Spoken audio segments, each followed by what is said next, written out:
Listen carefully. What I am about to share is urgent, and it is not for everyone. This message is only for God's chosen ones. If you are not walking the divine path, if you are not seeking God with sincerity, this message will not resonate with you, and it is better that you leave now. But if you are a true follower of God, if your spirit feels drawn here without knowing why, then understand this clearly. This message reached you at the exact moment it was meant to. I carry an important warning today, a divine warning, one that heaven does not repeat twice.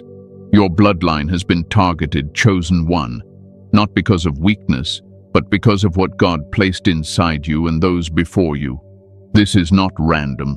This is spiritual, and God is asking you to act. Many of you have felt the pressure without understanding it. You have sensed that something deeper was happening behind the scenes of your life and your family. Stay with me till the end, because what you will hear today will bring clarity, peace, and direction that your soul has been asking for. Before we continue, chosen ones, take a moment to like this video, subscribe to the channel if you haven't already, and turn on the bell icon so you don't miss the messages meant for you. Share this video with other chosen ones so they can receive this truth as well. And comment 777 in the comments as a sign that you are aligned with the mission God has placed upon your life.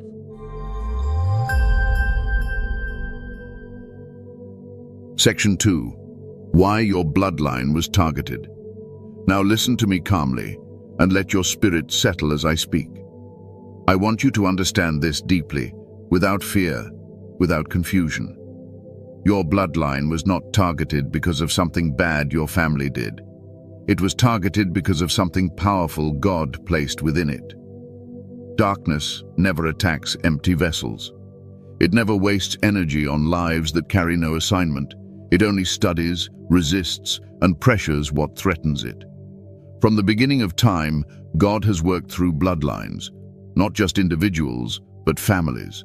Lines of people carrying spiritual authority, wisdom, leadership, discernment, and the ability to shift atmospheres. When God plants something like that into a lineage, it echoes forward through generations, even if no one fully understood it back then, even if it went dormant for a season. The calling was still there. That is why your family history may feel heavy. That is why you may look back and see patterns that don't make logical sense. Repeated struggles, interrupted peace, talented people who never reached their full potential, strong people who carried silent battles, not because they were weak, but because they were never meant to live ordinary lives. They were living under pressure they didn't have language for. Many chosen ones grow up thinking something is wrong with their family. You may have questioned why your household felt different, why peace felt temporary, why stability came and went, why love existed yet pain kept repeating itself in different forms. I want you to hear me clearly now. That was not punishment. That was resistance. Darkness understands lineage. It understands inheritance. It understands that if one generation rises fully awake, the cycle ends forever. So the strategy has always been distraction, delay, confusion, division, and exhaustion, not destruction, because destruction would reveal the attack too early. The goal was always to wear the bloodline down slowly. Think about it. How many people in your family carried responsibility far too early? How many had to mature before their time? How many carried emotional weight that was never theirs to hold? That is not coincidence. That is a sign of a lineage that produces guardians, protectors, leaders, and intercessors. You see, chosen bloodlines often carry an unspoken assignment to absorb pressure so that future generations can breathe freely. And many before you did their part without ever knowing why life felt so heavy. They survived so you could awaken. They endured so you could understand. They didn't fail. They prepared the ground. This is why guilt must leave you today. Some of you carry subconscious guilt toward your parents, your grandparents, your family name. You feel like something went wrong. You feel like you must fix everything. Listen to me. You are not here to repair the past. You are here to end the cycle. The targeting of your bloodline did not begin with you, but it is meant to end with you. and that alone tells you how important your role is. If you were insignificant, there would be no resistance. If your future had no impact, there would be no pressure. You would have been allowed to live quietly, comfortably, unnoticed. But that was never your design. Chosen ones are born into environments that test them early because strength is formed under pressure. Discernment is sharpened through contrast. Wisdom is developed through experience. God does not pamper his warriors, he prepares them. Now understand this gently. Some of your family members did not survive emotionally, mentally, or spiritually, not because they were weak, but because they were carrying an assignment without instruction. They were sensitive in a world that punished sensitivity. They were spiritual in environments that mocked depth. They were called in times when guidance was limited. You are different, not because you are better, but because you arrived in a season where awakening is possible. You have language for what they felt but couldn't explain. You have access to understanding they never had. That is not an accident. That is timing. Your bloodline was targeted because it carries something that cannot be replicated. Something that breaks generational cycles not through force, but through awareness, through alignment, through truth, through obedience. And let me correct something important. This targeting was never about curses. I need you to release that idea. Fear-based spirituality does more harm than good. What you experienced were not curses. They were interruptions, delays, diversions, attempts to keep the lineage asleep. But if curses had authority over you, you wouldn't be here listening to this message with clarity in your spirit. The fact that you are aware means the strategy failed. You see, God always leaves a witness in every bloodline. One who feels different, one who asks questions, one who cannot fully conform, one who feels called to something higher even when life looks ordinary. That witness is you. Your sensitivity is not weakness. Your emotional depth is not instability. Your restlessness is not confusion. It is your spirit remembering something ancient, something inherited, something divine. And here is the part that should bring you peace. If your bloodline was targeted, it means it was protected too. God never allows pressure without provision. He never allows testing without covering. Many moments you should not have survived, yet you did. Many times things should have ended differently, yet they didn't. That was not luck. That was divine restraint. So today, I want you to stop asking, why my family? And start understanding, why not my family? Why wouldn't God choose a line strong enough to endure pressure and still produce light? The pain you witnessed did not disqualify the bloodline, it refined it. And now, the responsibility shifts, not in a heavy way, not in a fearful way, but in a conscious way. You are here to live differently, to respond differently, to choose awareness over reaction, peace over chaos, truth over denial. That is how bloodlines heal, not through force, through alignment. And as we continue, I will show you how this awareness changes everything. Section 3. Signs your family line carries a divine assignment. Now listen to me closely. This part is not meant to inflate your ego. It is meant to settle your spirit. Because many of you have carried confusion for years, wondering why you feel the way you feel, why life unfolded the way it did, and why you never quite fit anywhere completely. What I am about to explain will bring relief, not pride. One of the first signs that your family line carries a divine assignment is this feeling of being different from a very early age. Even before you had words for it, you didn't think like others. You didn't respond like others. You felt things deeply, sometimes too deeply for your environment, and often you didn't know why. You may have been labeled sensitive, emotional, quiet, rebellious, or strange. But in truth, you were perceptive. You noticed what others ignored. You felt atmospheres. You sensed tension before it was spoken. Chosen ones are rarely born into families that fully understand them, not because the family is bad, but because the assignment comes first. You may have felt like the black sheep, the observer, the one who stood slightly outside the family system even while being inside it. You loved them, but you didn't belong in the same way. That distance was not rejection. It was preparation. Another sign is that you were forced to mature early. Life didn't allow you the luxury of ignorance for too long. Responsibility found you early. Awareness came early. Pain came early. You may have had to be strong when you still needed protection. You may have learned to read people, situations and moods just to survive emotionally. That kind of awareness doesn't come by accident. It is developed in those who are meant to guide others later. Many of you were also natural cycle breakers long before you knew the term. You questioned patterns that everyone else accepted as normal. You felt uncomfortable repeating behaviors that damaged others. You sensed that something had to change, even if you didn't yet know how. And that made you feel isolated, because when one person refuses to repeat a cycle, the entire system feels threatened. You may have noticed that you were often misunderstood, even when your intentions were pure, even when your heart was in the right place. You were projected onto, misread, sometimes blamed. This happens because chosen ones mirror truth without trying, and truth makes unresolved people uncomfortable. That is not your fault. Another sign is a deep sense of responsibility that you never asked for.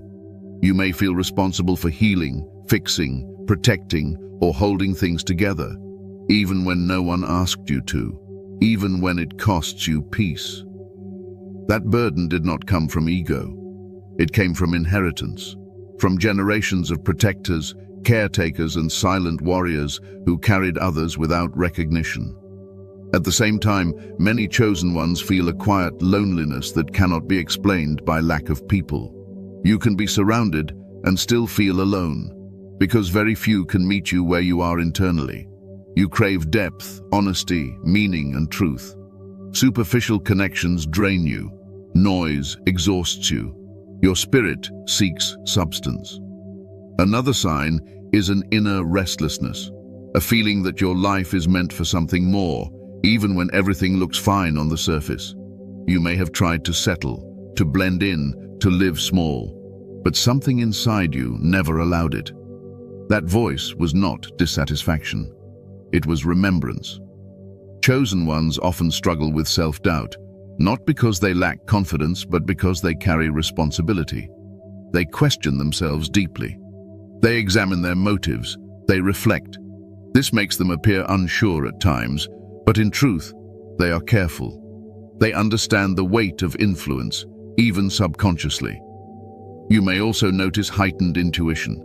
You sense when something is off. You feel warnings internally. You know when to pull back, even if logic says stay. This is not imagination. It is discernment passed down through a line that learned to survive by awareness. Now hear this clearly. Being chosen does not mean your family line was perfect. In fact, it often means the opposite.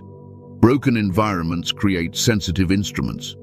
God does not wait for perfect conditions. He works through what is available, through what is willing, through what can endure. Some of you carry grief for family members who struggle deeply. Addiction, silence, anger, distance. And you wondered why God allowed it. Understand this gently. They were not failures. They were carriers. They held pressure so that you could walk lighter. They paid a price without knowing why. That does not mean their lives lacked value. It means their role was different. This is why comparison must leave you. Your path will not look like others. Your pace will be different. Your lessons will be deeper. And that is not punishment. That is design. Chosen bloodlines often produce one generation that wakes up fully, one who understands, one who becomes conscious, one who chooses alignment over survival.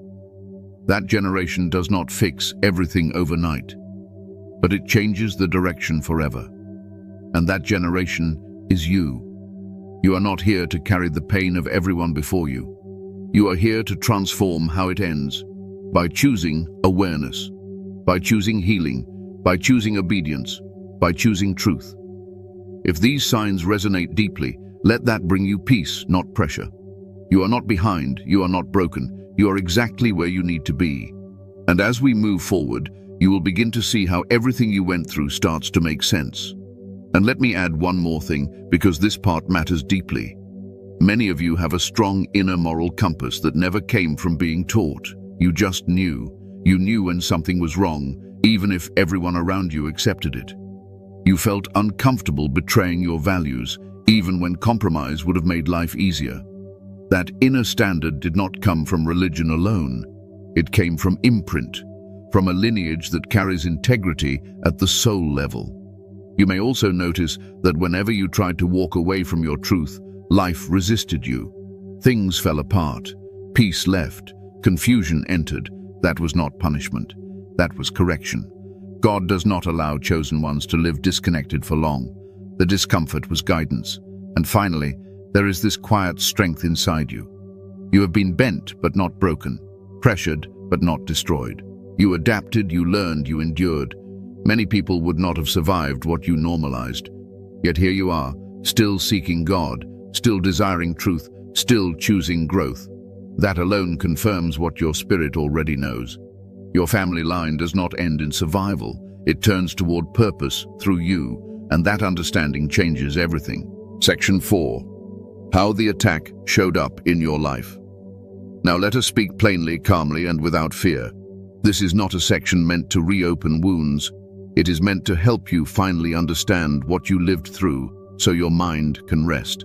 Because many chosen ones carry unprocessed experiences simply because they never had language for them. Today, I give you that language. The attack on your bloodline did not always show up as something dramatic or obvious. In fact, most of the time, it appeared subtle, quiet, almost ordinary. That is how it survives unnoticed. Many of you expected something darker, more visible, more extreme. But what you encountered was pressure, not chaos. Interference, not destruction. One of the most common ways it showed up was through delay. You knew you had potential, others saw it too. Yet progress felt slow. Doors almost opened, then closed. Opportunities came close, then slipped away. And for a long time, you blamed yourself. You thought you were doing something wrong. You thought you lacked discipline, faith, or clarity. But what you were experiencing was resistance to momentum. Delay is one of the most effective strategies used against chosen ones. Not to stop you completely, but to exhaust you mentally, to make you question your worth, to make you lower your expectations, to convince you to settle. And many of you felt that temptation. You thought about giving up on growth, on calling, on depth, just to feel peace. You are not here to prove that others were wrong. You are here to live in a way that shows another way is possible. That is far more powerful than confrontation. Many chosen ones resist this role at first because it feels heavy. You fear that if you accept it, you will be burdened with fixing everything. Let me free you from that thought right now. You are not the savior of your family. You are the witness, the example, the turning point. Cycles do not end because someone argues harder. They end because someone chooses differently consistently. Stepping into this role begins with accepting that your path will look different. You may love your family deeply and still need distance. You may honor where you came from while refusing to repeat it. That is not betrayal. That is growth. One of the hardest lessons for cycle breakers is learning to release guilt. Guilt for outgrowing certain dynamics. Guilt for choosing peace when others choose chaos. Guilt for not engaging the way you used to. But guilt is not a sign of wrongdoing. It is often a sign that you are changing a pattern that depended on your participation. You are allowed to evolve without carrying everyone with you. Many of you were trained to feel responsible for others' emotions. If someone is uncomfortable, you rush to fix it. If someone is upset, you assume fault. That pattern ends here. You can be compassionate without being consumed. You can be loving without being available at your own expense. Cycle breakers learn discernment. They learn when to engage and when to step back, when to speak and when silence carries more authority. Not every truth needs to be delivered. Some truths are lived. Another part of stepping into this role is accepting that not everyone will understand you, and that must become okay. Understanding is not a requirement for obedience. Some people only recognize change after time has passed. Others never will. Your peace cannot depend on their approval. Leadership, especially spiritual leadership, is often lonely at first. not because you are alone, but because you are early. Others may follow later, some may never follow. That does not diminish your calling. You may notice that as you grow, conversations feel different. Interests shift. Old topics no longer satisfy you. This is natural. Growth changes language. Depth changes priorities.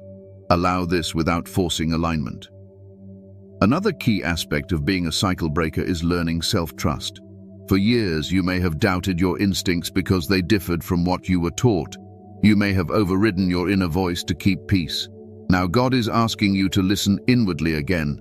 That quiet knowing you have felt your whole life was not rebellion. It was guidance. Trust does not mean impulsiveness. It means discernment. It means checking in with your spirit before responding. It means honoring the signals your body gives you. Exhaustion, tension, heaviness are messages, not weaknesses. When you trust yourself, you stop seeking constant validation. And when validation loses its grip, freedom increases. Another important shift is redefining strength. Many of you were taught that strength means endurance without complaint, carrying pain silently, pushing through no matter what. But that kind of strength breaks people over time. God is teaching you a new strength, one rooted in honesty, in rest, in boundaries, in truth. This strength does not look impressive to everyone, but it sustains life. You're allowed to say no without explanation. You're allowed to change your mind. You're allowed to prioritize your inner world. These are not selfish choices. They are stewarding choices. As a cycle breaker, you will also learn to grieve. Grieve what could have been. Grieve what you didn't receive. Grieve the versions of people you hoped they would become. Grief is not weakness, it is release. And release creates space for peace. Do not rush this process. Healing is not linear. Some days you will feel strong and clear. Other days, old emotions may resurface. This does not mean you are going backward. It means integration is happening. Another truth you must carry is this: you do not need to announce your role. You do not need to explain your changes. Transformation speaks for itself over time. Quiet consistency outlives loud declarations. Some of you worry that stepping into this role will isolate you forever. It will not. It will refine your connections. As you align, you will attract relationships that meet you in truth rather than obligation. Depth recognizes depth. God never removes without replacing. But replacement requires space. You may also feel a calling to lead, guide, teach, or support others in the future. That calling will mature naturally. Do not rush it. Leadership that comes from unhealed places becomes control. Leadership that comes from peace becomes guidance. Your first responsibility is not to others. It is to alignment. Let me say this gently but firmly. You are not abandoning your family by choosing health. You are honoring them by ending patterns that hurt everyone. Even if they never say thank you. Even if they never understand. Cycles end because someone decides that pain stops here, and that someone is not chosen because they are perfect. They are chosen because they are willing. You were not placed in your family by accident. You were not shaped by your experiences randomly. Everything prepared you for this role, and you are not late stepping into it. You are exactly on time. As we come to the final part, I want you to rest in this truth. You are not carrying this alone. God walks with you. He always has. And what comes next is not heavier, it is lighter. Stay with me. Conclusion. You are never alone. Now let your heart be still for a moment, because this is where everything settles. Everything you have heard today was not meant to burden you. It was meant to free you. You were never weak. You were never broken. You were never behind. You were being shaped, protected, and prepared in ways you could not yet see. Your bloodline did not survive by accident, and you did not awaken by coincidence. God has been walking with you through every season, through confusion, through delay, through pain you could not explain. Even in moments when you thought you were alone, you were being guided quietly. You are not here to fight the past. You are here to end its hold. And the moment you chose awareness, peace became possible. Not because everything changed overnight, but because you did. You no longer need to live braced for impact. You no longer need to carry what was never yours. You are allowed to rest. You are allowed to trust. You are allowed to move forward without guilt. God does not need you anxious to keep you aligned. He needs you present. Remember this always. Chosen ones are not recognized by how much they suffer, but by how deeply they heal. And healing is not loud. It is consistent. It is gentle. It is powerful. As you leave this message, carry this truth with you. You are protected. You are guided. You are supported. And the path ahead is not darker. It is clearer. Before you go, chosen ones, like this video, subscribe to the channel if you haven't already, and share it with other chosen ones who need this message now. And comment 777 in the comments as a sign that you accept your role, your healing, and the divine alignment God has placed upon your life. Walk in peace. Walk in clarity. Walk without fear. You were never alone.